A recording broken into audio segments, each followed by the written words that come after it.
Ladies and gentlemen, welcome back to part 2 of episode 3 of the BigSin Podcast. What? That threw me off. Why? I just did. Why? Sorry, go ahead. Do you think so? I will say nothing. I'm your host, Sinji. With me, my co-host, Big Tone Son. And our special guest, little Mario. He's been through so much over the years of his creation. But nonetheless, we're going to talk about memorable games this part, and with probably some segues. We had plenty of segues in the last episode. We started off with a segue. You can thank me for that. But yeah, memorable games. So let's start reeling off the list. What are some of your most memorable games from your childhood? Not even just childhood, just like games that leave the everlasting, timeless impression on your soul. One of them is Halo 2. I'm not a huge Halo fan. I actually kind of think the games are a little stupid, in my opinion.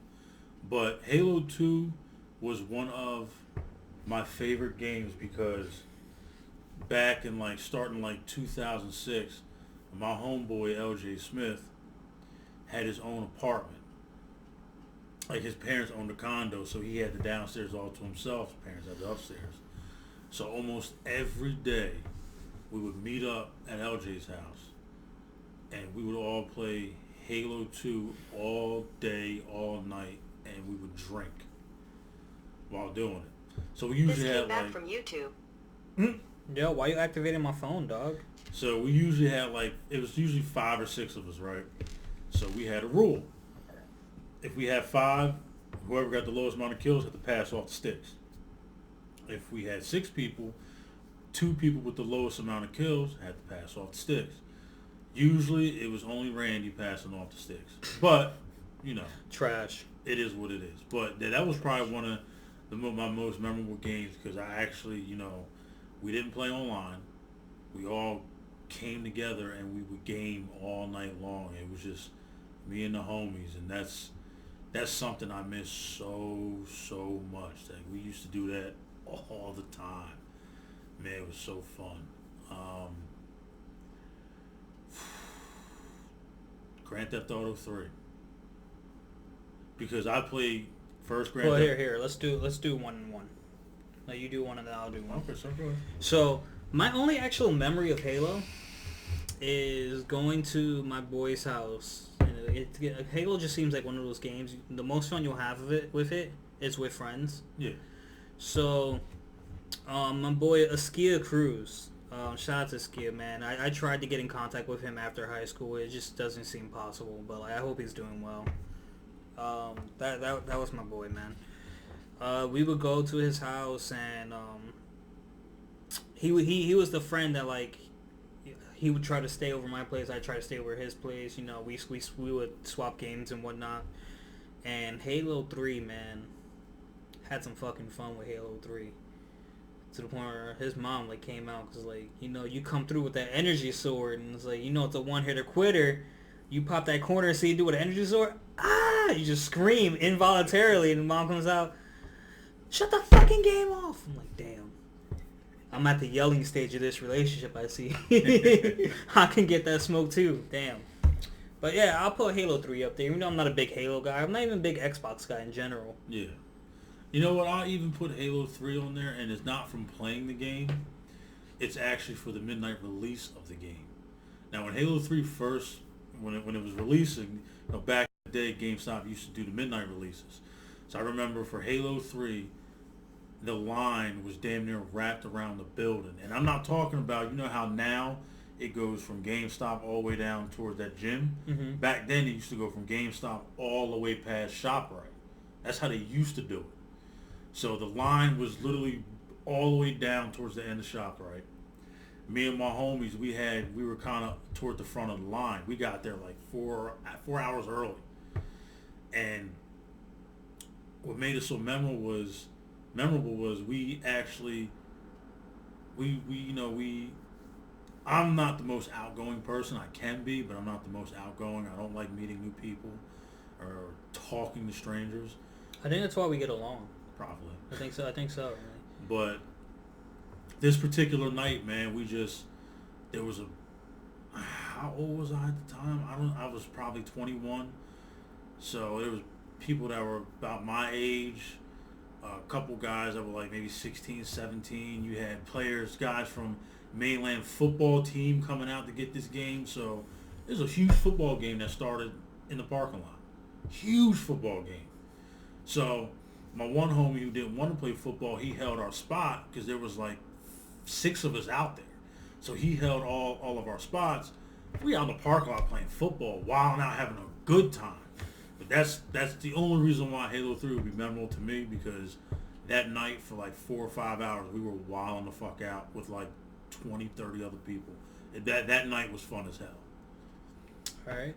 Well, one of my favorite games growing up was you know what? It's hard to pick between them, so I'm just gonna say the Spyro series, the trilogy, the entire trilogy. I loved every game. I don't know how I played 1 and 2 because I didn't own the games at all. Like, I just somehow found a way to play games. I don't know. Like, it would just happen. Like, I never owned these games, but like I remember them so well. And like back then we didn't have like, well, maybe YouTube was a thing, but I didn't know about it. So like I definitely played them, but Spyro was like my favorite game growing up. I know like with PlayStation it was either like Spyro or Sonic. I'm no, not Sonic. Spyro or Crash.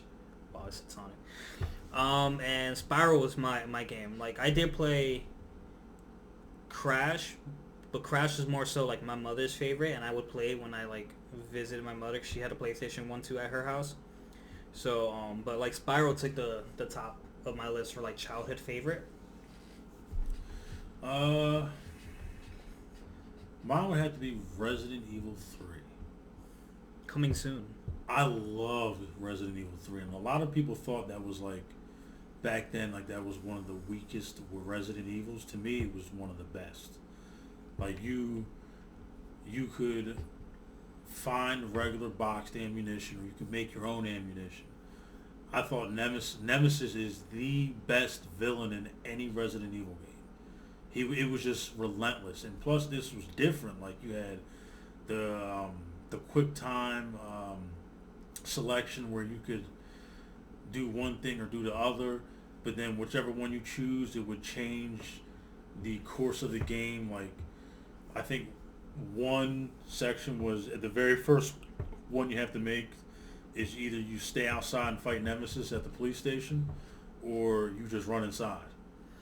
So, I don't know too much about Resident Evil 3, and to go on a side note a little, we do have like this race coming up soon where we're going to be playing almost all of the Resident Evil games in order. We're leaving out the Revelation series. Basically, whatever's canon. So you're looking at 0, 1, 2, 3, Code Veronica X, 4, 5, 6, and 7. Yeah, we're gonna be racing them so you can finish it the fastest. It's gonna be a long process. A lot of money on stake. It's gonna be like $20 every 2 weeks. Every time we get paid, we're throwing money in a pot. Basically. So kudos to whoever wins. But all I really know about Resident Evil not 7. I love 7, but all I really know about Resident Evil 3 is that like Ray told me that anytime you drop Nemesis, like you never have to fight him around the beginning when he shows up. But if you do fight him, he always drops something useful. It's only if you play on hard mode. Only if you play hard? Only if you play on hard. Hard mode really isn't hard at all. Like when I first started playing it, I was really nervous to play on hard mode. I always played games on easy. Mm-hmm. And then, as I got older, left normal, and then probably the past 6-7 years I've just been playing on hard. Mm-hmm. But yeah, that was the first game I ever played on hard. And there was only 2 times that I could actually kill him. I felt comfortable killing him. There was one where you electrocuted his ass, and I forgot what the other time was that you dropped him.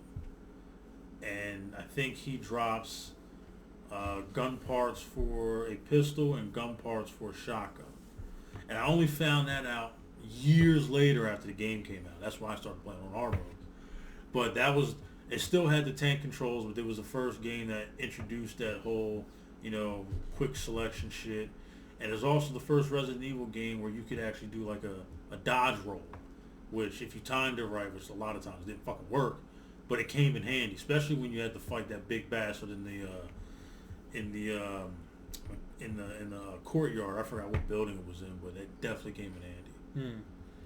See now, with me, it's taken a while to start this this preparation for the race because, as you know, for my gaming channel, I'm playing 1, 2, and 3 for the first time, and that also Raymond wants to be a part of those because he's a big fan of Resident Evil, so he wants to see my reaction. Which, with the first game, which is where I'm on, I'm like, I just left the mansion. I'm outside of the mansion, and like, I just ran into Lisa and whatnot. Like, I feel like, even though it's taken me a while to get through it, I feel like I'm doing well with it because I've only killed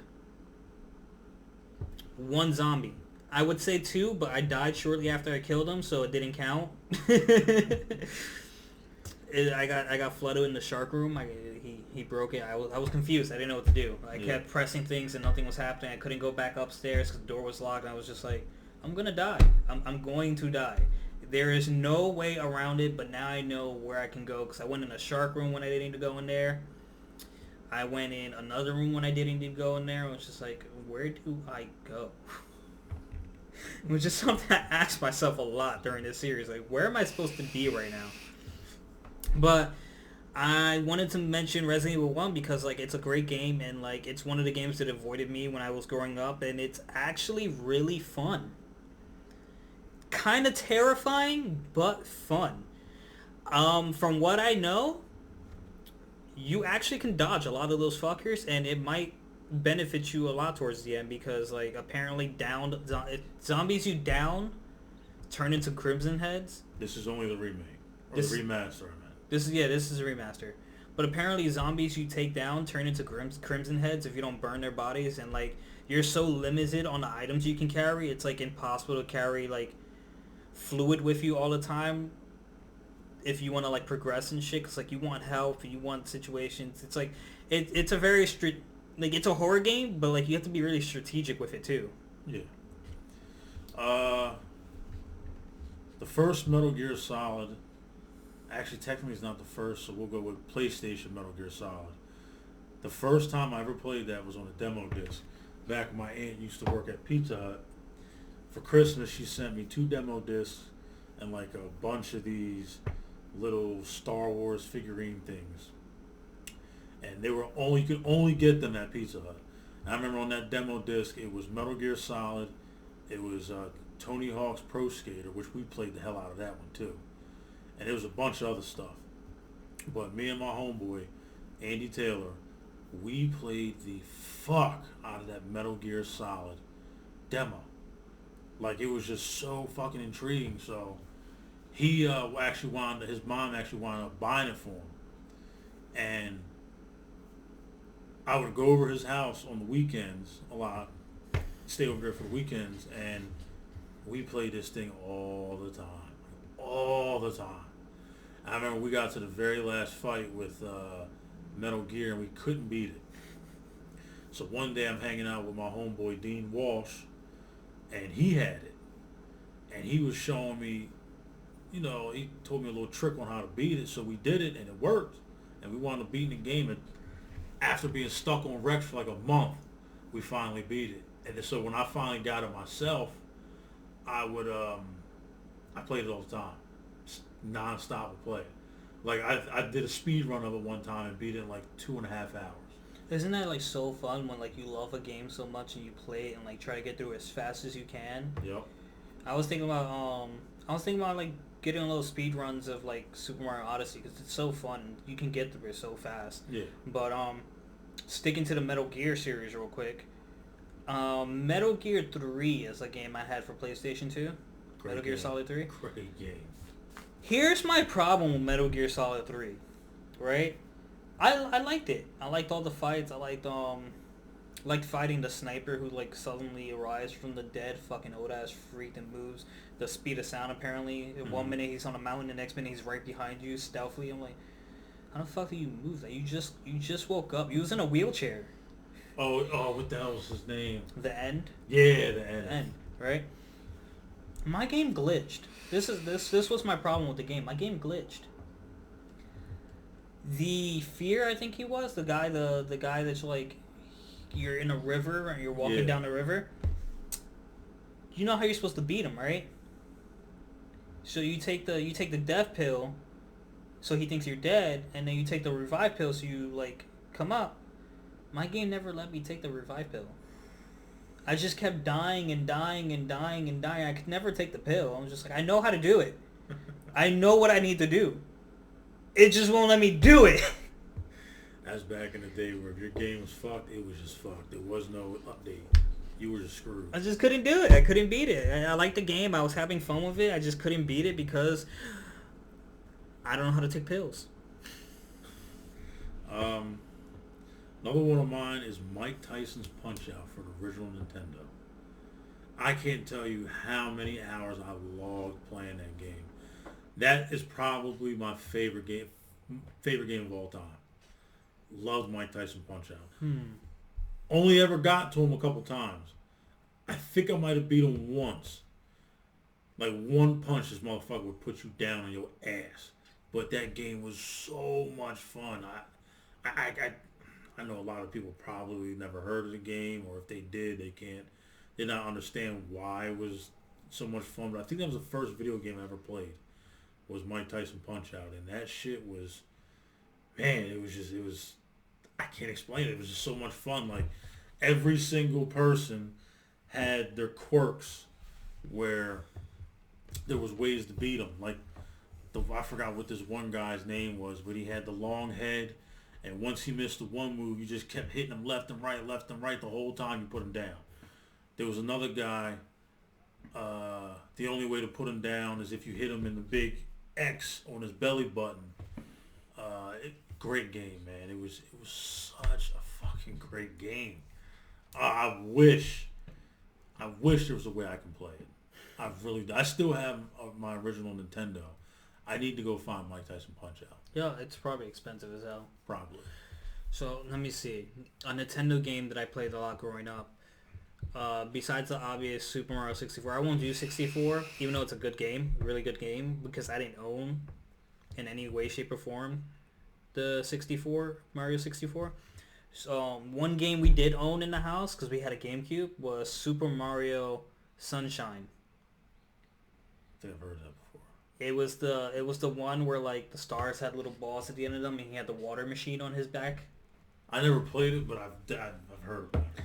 So it was a fun game. It was funny because the main villain in that, I mean, you face Bowser at the end, but like it was Bowser Jr. that was causing you the most fucking grief during the game. He had this special mask that turned him into like a shadowy Mario, and he was like committing crimes as Mario. So like as soon as Mario got on this island, which he was supposed to be on vacation, they locked his ass up. And you get this long-ass cutscene where this machine is just talking to you about something that does not matter. Just let me out this fucking prison because you can't skip the cutscene. You know how frustrating it is, guys, to play a game with no memory card back in the day? Yes. One time I beat Grand Theft Auto 3. I literally played it all day. That's a good game. Played it all day, did not have a memory card. So I left it on pause. I ran to the store with my stepmom. Came back, my dad cut the game off. I lost my mind. It took me all day to beat this game. I finally get it all done. I'm like, all right, now I got like maybe 5-6 hours before I gotta go to bed. All right, let me just fuck around. I came back, he cut it off. I lost my mind. I was like, I can't. I didn't yell. First, I never yell at my dad. I'm scared to death of my dad, even to this day. But back then, I walked into my room and that shit was off. My dad was like, oh, yeah, you left your game on, man. I turned it off for you. I was like, all right, thanks. I closed the door. I was almost in tears. I almost cried. I was so fucking mad. You know what I pictured? You remember that when Riley was like, when they stole his bike? Yeah. That's what I pictured. That's basically what I did. And I know, we're coming from an era where you didn't need a memory card, so I don't think my dad knew. But I was heartbroken. Oh, I was so fucking mad, man. I forgot how I got my first memory card. I think I stole it, but, that shit happened. Oh, wait. Keep on. What's another game? Can you give me some more two star, please? Oh, this isn't for me, but yeah, I got you. What's another game? I'd probably go with the first Gears of War. Yo, the first Gears of War, it was nothing like the only thing I knew about Gears of War was the trailer they played. I didn't know what the game was about. I didn't know anything. I didn't know anything about this game. So when you first start off and you got a shotgun and you blowing motherfuckers to bits, and you fucking got this chainsaw assault rifle, I was hooked. I played Gears of War so much, at one point I was ranked 10,000 in the world. And what makes that game also memorable is because I just got laid off from the casino because they closed my casino. I broke my foot playing football, so I basically couldn't go anywhere. I moved back to my mom's house.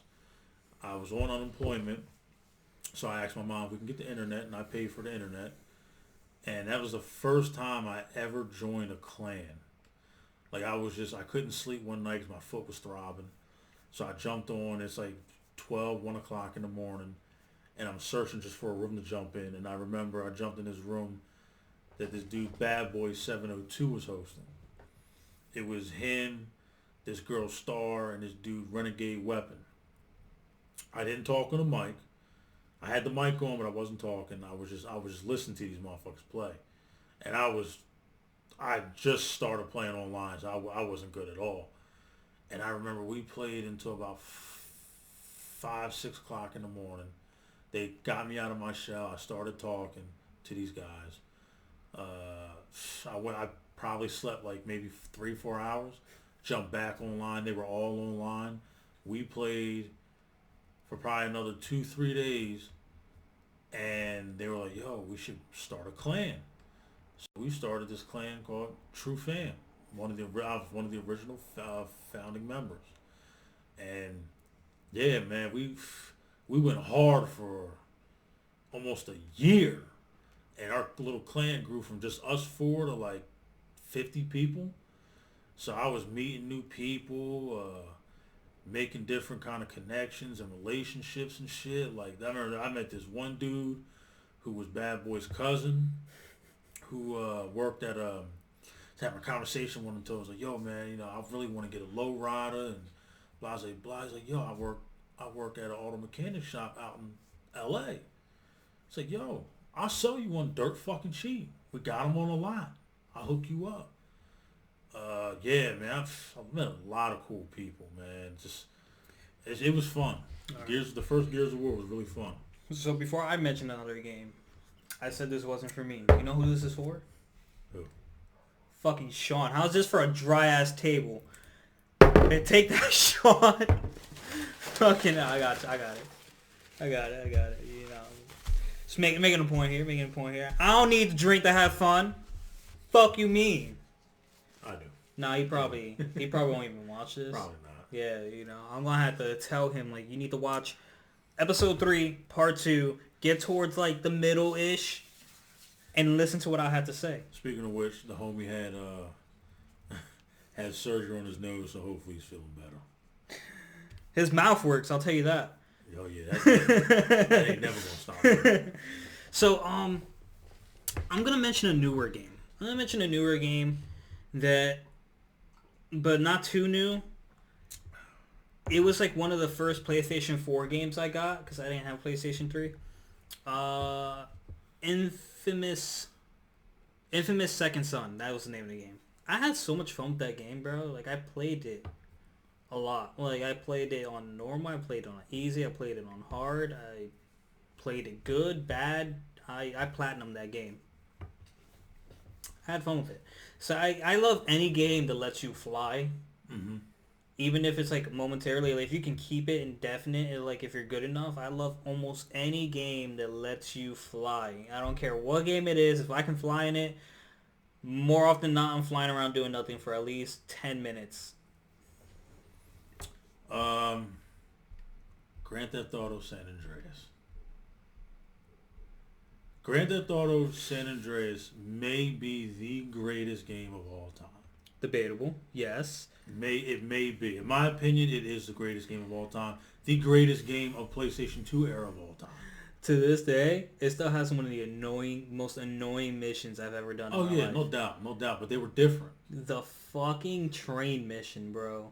That was extremely annoying. I hated that mission, and you know what I hated about it? Listening to Smoke say the train over and over again. The RC missions, like with the plane and shit, that was super annoying. They were. Spoiler alert, I never actually beat the game. Oh my god. I didn't own it. So like I get on and I'd like kill people, and like I at one point I kept doing the cheat for like weapons and shit, and like I made a trail of C4 around like a block, and like anytime cops called on me, I like just did the cheat code for the cops to get off, and I kept making the trail of C4, and like watched this whole block light up when I was done.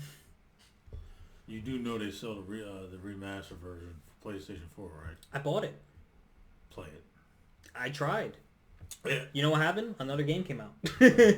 Like Grand Theft Auto 3, you could do, or San Andreas, you basically do anything. Mm-hmm. You could go to the casino and gamble. You could buy houses. You could, was it this one where the business? I own so many houses and cars. I don't. Could you buy businesses in that one? In San Andreas, I don't think you can. I think you've been influenced by Fives too much. But you could like no, because there was one. Oh, it was Grand Theft Auto Vice City where you actually bought businesses, did a couple missions, and they would earn money. So there was like a little thing in the front of the business. You drive up and collect the money. All I did in Vice City, bro, I'm gonna tell you right now, because I didn't own that either. All I did in Vice City was like steal the fastest car or fastest bike I can see and look for jumps. I did that a lot too. Yeah, I did that a lot too. I was like, where's the biggest jump I can do right now? But yeah, San Andreas, man. Oh my, it did 3 different cities, all open world. You can basically do whatever the fuck you wanted to do. You could go to the gym and work out. You can learn new fighting moves. Yo, you can get fat. You can get buff. Yeah. You ever put in the flying car cheat? No. I stopped putting cheats in GTA when I found out you could never truly 100% the game if you use cheats. So I stopped using cheats. It's like advanced. Like I'm surprised they knew how to do that. But so you want to hear a funny story about the flying car cheat? Yeah. So you probably done it. If you leave the city, start off and go like around like the sandy area where the base is, you automatically get like oh yeah, Area 51. 4 stars on you. Now I had the flying car cheat. I was just flying around and flew over it. I got cops on me. No fucking big deal. I turned around, bro. There was a fucking flying tank behind me shooting. Oh shit. There was like 10 vehicles just trying to catch me in air. And like when I did the cheat code to get cops off me, like I'm just driving and like out of nowhere a fucking cop car would just start flying into the air. I was just like, but yeah, man, what the fuck did I do? That game, like I said, you had Area 51. You could go to San Francisco, L.A., Las Vegas. Oh my God, you can get girlfriends. You can go on dates. You can go out dancing. All right, let's be honest. We know what kind of dates we were going on. Yeah, no doubt. You take on the date. The date's successful. You got to use pussy. Ain't nothing wrong with that. And then you kill her and get your money back. No, not your girlfriend. The girlfriend? You can get girlfriends out of that game? Yeah. No, I was just picking up hookers, bro. Yeah, now you get girlfriend. You know, you pull up, honk the horn, beep beep. Hey, papi. Oh, yeah, you can get that nasty ass G-string. But also, I think it was the first. I may be wrong about this because I don't remember Vice City. I haven't played Vice City since San Andreas came out. But I think it was the first GTA where you can actually go and buy clothes and customize the way your guy look. You can get tattoos. You could buy jewelry. You could the car customization was. I mean, it was all cosmetic, but yo, I used to get, because you was on Grove Street and your street gang color was green. I give me a green lowrider with some white walls, the gold $ rims, and put some hydraulics on that bitch. She could tell me nothing. Nah, I like a lot of the things you can do on 5 online with the businesses and things like that. Yeah. Just don't like all the fucking trolls. Um,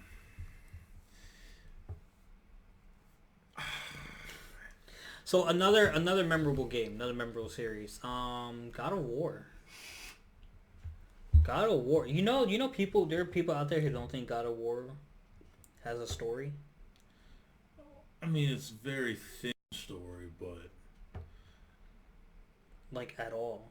I mean, Like there's no story to it at all. yeah, it's a story. What drew me to God of War is I don't want to say I'm a history buff, but I do enjoy history. The Greek mythology. That's what you're doing. Yeah, like I like always. But that's exciting. In school, they didn't teach me about Greek mythology. They just taught me about World War II and the Civil War, things like that, repeatedly. That I never even still don't know. They talked about like ancient Greece and shit when I was in school, but it wasn't something I spent too much time on, like, especially the Greek gods and shit. Like that's kind of shit always fascinates me. So to see someone's interpretation of what that god is on screen, to me, was crazy. So yeah, definitely love God of War. I like the new one. The one that came out for PS4. I actually. Yeah, because now they're moving into the Norse mythology, which I didn't know there was a Norse mythology. Oh, you didn't know that's where Thor is from? Nah, I didn't know about that shit until this God of War came out. Like I've heard of Thor before, and you knew he was like a demigod and things like that, right? yeah, I knew he was a god of thunder, but I didn't know anything about like Odin and Loki, and I didn't know anything about that shit. Because the only thing we ever learned was Greek mythology, not like the Egyptian gods and shit. Just yeah, there's and like the God of War is supposed to like enter the other mythologies after they're done with the Norse mythology. So Yeah, I'm super fucking excited. I can't wait. Yeah. But like, so a lot of people think that because the way the first game ends, it shows that Kratos dies and Atreus is like his snake is like around him and whatnot, right? Mm-hmm. In the caption, which everything that the mom has predicted for their journey, when you realize in the end that like her handprints, those are her laying out their entire journey for them. Yeah. So she saw all this coming and she predicted his death. Now, I'm just wondering if she know that Kratos has died multiple times and that nigga just doesn't stay dead. This man has gone to hell. Yeah, basically. NBA 2K16. That was probably the best one they've made. The last best 2K they've made. I think NBA 2K16 is the best 2K they've ever made. 19 is right behind it. I really like 19. 19 compared to 20, bro. 20 is terrible. 20 is terrible. 18 was too easy. 17 was booty butt cheeks. But as bad as 2K20 for NBA is, it's not worse than WWE 2K20. Which, I don't know if any of you guys know, when the year 2020 actually hit and the game registers that it's the year 2020, WWE 2K20 breaks. You can't play it. That's the thing. But I liked NBA 2K16 because I just, like when it first came out, it had its issues. But the more they updated it, the better it got. And to me, it was just, like the My Player was great. Like you could. Here's my thing with things like that. Not to interrupt you. Here's my things with things like that though. Like, okay. Do you think 2K is rushing to put out games too much? Because they want to get out a game for each series they're doing once a year. No, I don't think it's that. I think what it is. I mean, it could be part of it could be that. Because how are they not finding these things before? But you also got to look at it this way. It's basically just copy and paste. It is, but like my thing is, if you're like copy and pasting, so you're not doing much. Mm-hmm. You have your basis of a game. You're just adding new what I'm looking for, new methods of playing, new mechanics. Yeah. New mechanics. So you're throwing on new mechanics onto a copied game, updating the graphics, blah blah blah. That might not be too hard. You just have to like replace the IP you already have. Mm-hmm. Whatever amount of time you still have the rest of the year to play test this game. How are you not encountering these problems? What makes them think after whatever time of playtesting, VC is too hard? What makes them not think that VC is too hard to get? Well, no, now 2K has become like really grindy now. But from what I understand, they don't have anyone testing their games. They don't. That's a problem. And the thing with 2K is it's all about getting you to buy VC. Like in 16, you didn't have to pay for shots. You didn't have to pay for crossovers, or dribble moves. You didn't have to pay for any of that shit. I don't even think you had I don't remember if you had to pay for dunks or not. I'm not sure. No, you kind of just had it. Yeah, you just go in, you select what you want, and boom, you're good. And I think once they got to 17, you had to start paying for that stuff. So now they're just finding little ways to nickel and dime you. Like in 18, you had to pay for haircuts, but you couldn't preview it. You had to pay for facial hair, but I don't think you could preview it. So, like, here's my thing with what they've been doing with 2K. I don't mind that your player can't be, like, good at everything, great at everything. I do. No, I don't mind that at all. It forces almost a realistic dynamic because even the best player, LeBron, has something he can't do. You know what I mean? Well, my problem with it is it's this. You're a glorified role player. That's all it is. You're trying to build a superstar, but you're just a glorified role player. Like I said, one time I copied all my stats from I think I was NBA 2K17. I copied all my stats. What my stats would be if I got to 99 overall. I created that same guy just to see what his overall would be, and it was like an 80. No. Like, I understand, like, a point guard obviously is not going to be good at rebounding and shit like that, but I feel like the whole archetype system, just, it holds you back. So, like, it's okay to have an archetype system. So if your guy is a slasher, right, why can't my dunking be at a 99? Why can't my layups be at a 99? But my shooting is going to be lower tier. Mm-hmm. You know what I mean? Like LeBron. Right. There is certain shit that he's not good at. He's 6'8", and he's fast. Yeah. If I make a 6'8" small forward in 2K, the fastest he's ever going to be is probably 75. No, yeah. If you match, like, if you make a character that, like, matches LeBron physically, there should be no reason why you can't match his stats. Yeah, like, the reason why they do it that way is because they wanted to break into esports, which they did with, was it 19 they did it? It was either 18 or 19 was the first time they had it was 18 when they first had the esports. So I see why they instituted the archetype system. And don't get me wrong, the archetype system it's not bad. It's just I feel like it almost doesn't feel like it works sometimes though. Like if you make a 3-point shooter, like a pure sharp shooting 3-point player, and then you have a fucking slasher with a lower rating out shooting you on the 3-point line. Yeah, like there's I don't know. And then in 2K20 they changed up the dribbling, it seems like now in 2K they're only catering to shooters. Like I'm no dribble guy myself. I know how to get myself open and how to create my own shots. I know how to do that. But by no means am I a dribble guy.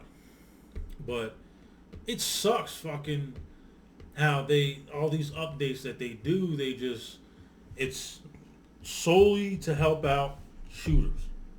It's solely to help out shooters. I think it's stupid.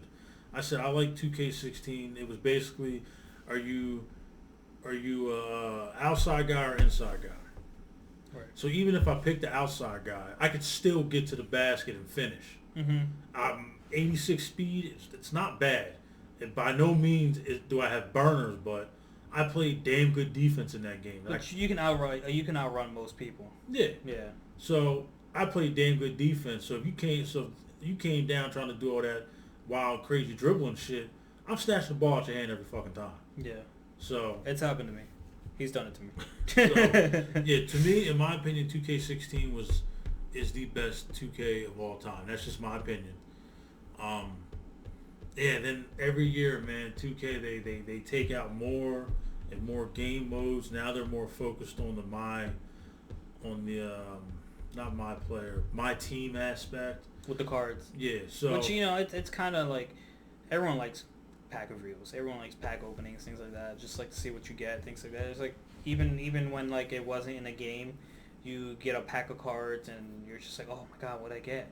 Yeah, but I mean, the way they nickel and dime you, which, you know what?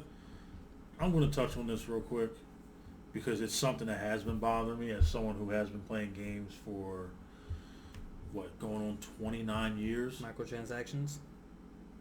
I get you want to make money off your game. I understand that. Microtransactions, in my opinion, should be for purely cosmetic shit that you don't necessarily need. Mm-hmm. You know what I mean? Not something that could potentially break the fucking game. I mean, it's bad enough that like we have to pay for like planned content on a game. Yeah, like because old games came for like the entire game. I give a perfect example, right? The First Division. This game was hyped. They had me. I don't like Tom Clancy games at all. But when I heard about the Division, like I think they talked about it for almost 2-3 years after it was first announced, and I was hooked. It was a looter shooter. I kept reading about it. I was like, yo, this game's going to be good. I played it. I loved the game.